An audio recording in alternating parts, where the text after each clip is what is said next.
Monsoon in India evokes mixed emotions and nostalgia. It's more than just a season here.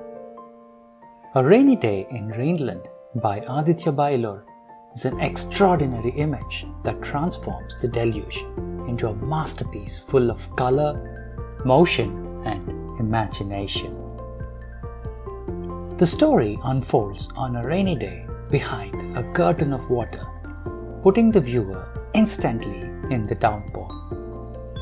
Whether it's the figure in red, or the couple with umbrellas, or even this pair huddled under a single poncho, they all seem to be at ease with the elements, suggesting an intrinsic harmony.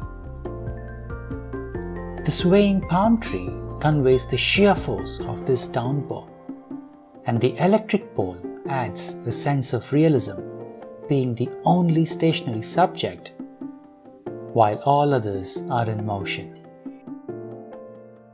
This beautiful visual narrative that captures a seemingly common instant has enough power to make the viewers reach out for their umbrellas and ask, "What's the story of this Rainland?"